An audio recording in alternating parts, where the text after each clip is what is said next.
কোনো ত্রিভুজের তিনটি বাহুকে একইভাবে বর্ধিত করলে উৎপন্ন বহিস্থ কোণ তিনটির সমষ্টি কত? তাহলে কিভাবে করতে পারি আমরা প্রথমে একটা ত্রিভুজ নিলাম। এই ত্রিভুজটা হচ্ছে সমকোণী ত্রিভুজ, তাই না? সমকোণী ত্রিভুজ, মনে করো ABC, যাই হোক সমকোণী ত্রিভুজ যেহেতু আমরা তিন কোণের সমষ্টি জানি 180, তাহলে এই তিনটা কোণের সমষ্টি কত? 60 যোগ 60 যোগ 60। এখন বলেছে কি, জ্যামিতি আসলে আমরা ছবি আঁকবো, বলেছে তিনটা বাহুকে তিন দিকে বর্ধিত করলে। দেখো এটাকে আমি এইদিকে বর্ধিত করলাম, এটাকে এইদিকে বর্ধিত করলাম, আর এটাকে এইদিকে বর্ধিত করলাম। ক্লিয়ার? যদি বর্ধিত করি তাহলে কি হয়?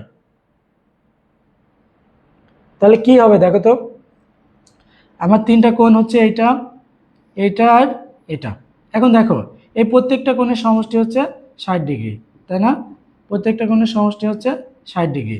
এখান থেকে একটা বিষয় বুঝতে হবে, এরকম যদি একটা কোণ থাকে এটাকে আমরা বলি সরল কোণ, তাই না? এটাকে কি কোণ বলে? সবাই অ্যান্সার দাও তো, এই জিনিসটুকু বুঝতে হবে। এইটাকে কি কোণ বলে? একটা রেখাংশের উপরে যদি পুরাটাই কোণ থাকে এটাকে কি কোণ বলে, আর এই কোণের মান কত? এই জিনিসটা অবশ্যই আমাদের বুঝতে হবে। এটাকে কি কোণ বলে, এই কোণের মান কত? সবাই অ্যান্সার দিবা। এটাকে কি কোণ বলে, এই কোণের মান হচ্ছে কত? মান হচ্ছে 180 ডিগ্রি। এখন দেখো তিনটাকে বহিস্থ কোণ আমরা পেয়ে গেলাম। এই বহিস্থ কোণ তিনটার মান কত? এই টোটালটা হচ্ছে 180, এইটুকু 60 হলে এইটা কত? 120। এই টোটালটা 180, এইটুকু 60 হলে এইটা 120। টোটালটা 180, এইটুকু 60 হলে এইটা 120। এই যে বহিস্থ কোণ তিনটা পেয়ে গেছি।